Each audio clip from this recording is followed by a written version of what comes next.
Hey, what is up everybody? Mike here from Michael Alexander Photography. And today's video is going to be a short little video. I want to kind of explain to you guys why we emphasize so much about having the most control possible in Photoshop. And I'm going to do that by explaining this photo. Now this photo I shot recently for a little project of mine called Behold.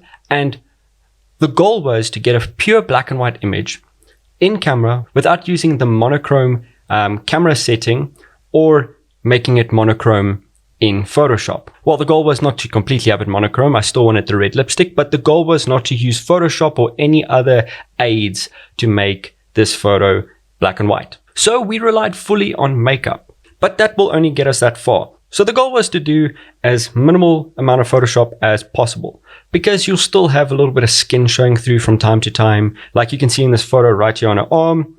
And that is just from, it rubbing off.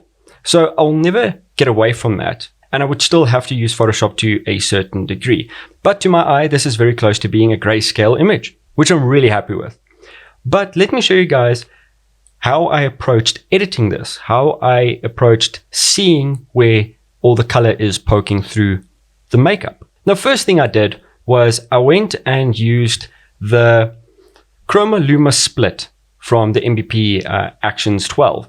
And I really love this because it allows me to split up the two spectrums of how I edit, which is color and luminosity. So let's quickly run Chroma Luma. Now, there we go. Now, in essence, we've split up what is the image luminosity values and its chroma values. So if we switch Luma off, you'll only see the chroma data, which is color. And as you can see, there's not a lot of color here.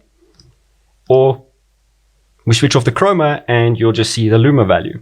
Now, as you guys can see, there are still some colors showing, like up here, the feather in her hair, and a little bit over here and a little bit there, like I said, where it rubbed off. But that's still very difficult to see. Now, let's use max SMB, or max saturation and brightness. Now, I didn't find this worked as much as I wanted it to, because I think it just over-exaggerated a little bit too much. But it was a great way of actually seeing what this image has, and you'd be quite surprised. Now, as you see, we have ramped up the saturation and brightness in the image. So now you can see all of the color value that is available in this image. Now, that is a lot to take in. As you can see, this image isn't as black and white as I thought it was going to be.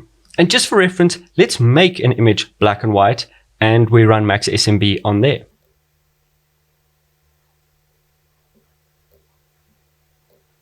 There we go. Now this image is black and white. Now let's run max SMB and see what it shows us now. Wow, it doesn't show us anything. So as you see, when we run it, there is some information there. So let's remove this one, and we're only going to stick with this one. Now, as you see, there's still spots. There's just so much noise. Now, I'm going to dumb this down a little bit. I'm not going to go max, but I'm going to go very close. So let's minimize that. And I'm going to open up the hue saturation. And I'm just going to clip it to that layer. And we're going to ramp up the saturation as far as we can. I found about here at 95 is where we're getting the most amount of information. And we're not going overboard. If I go all the way to 100, we see the same image. So let's stick at about 95. I think that is an accurate place for me to be. So as you can see, this image has actually a lot of color in it. Now, I was very aware that color cast is going to be a thing, and there it is. That little bit of magenta in the background, that is color cast from the flashes. And as you can see on the corner of her arm, again, that magenta and red, that is still from the flashes. Now, that is the thing about shooting stuff in camera. You're going to get some light contamination throughout the image.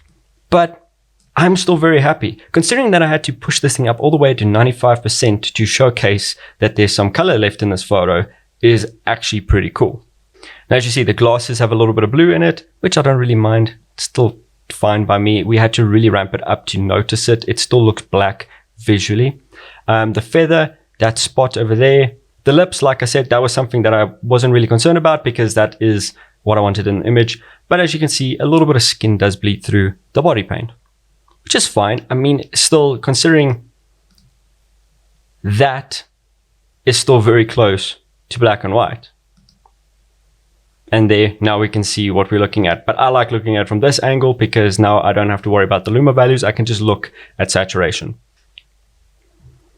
So now, slowly what we're going to do is we're going to remove it. So I'm going to click there and I'm going to desaturate that value over there. And we're just going to carry on remove the reds. So we're not going to go like absolutely nuts. This is just a demo to show you guys what I was keeping in mind when I was editing this photo to get as close to the results that I wanted. Now, I never absolutely dragged it down to full zero saturation because, like I said, I still wanted the image to require very little Photoshop. So most of the time, I just desaturated a little bit, because also keep in mind, on the master layer, we're still on 95. So now, if I reduce the master layer, let's take all the stuff back. Let's put red and we reduce it by 20, right? There's 20. Yellows by 20. And let's see, greens. We just reduce everything by 20.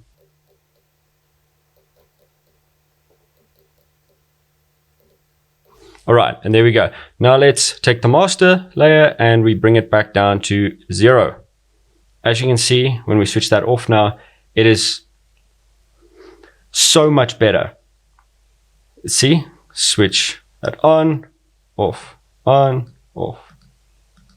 We still have that mark there, but we're going to remove that with like the spot healing brush.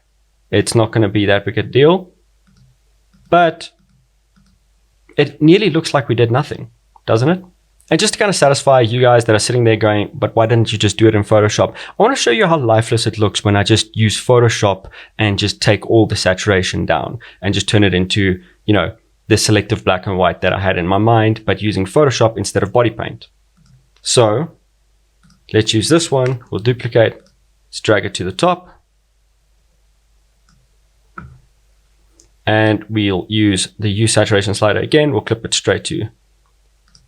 So we're going to leave the reds alone because, like I said, I want the red lipstick to stand out. And we're just going to drag the saturation down on all the other sliders.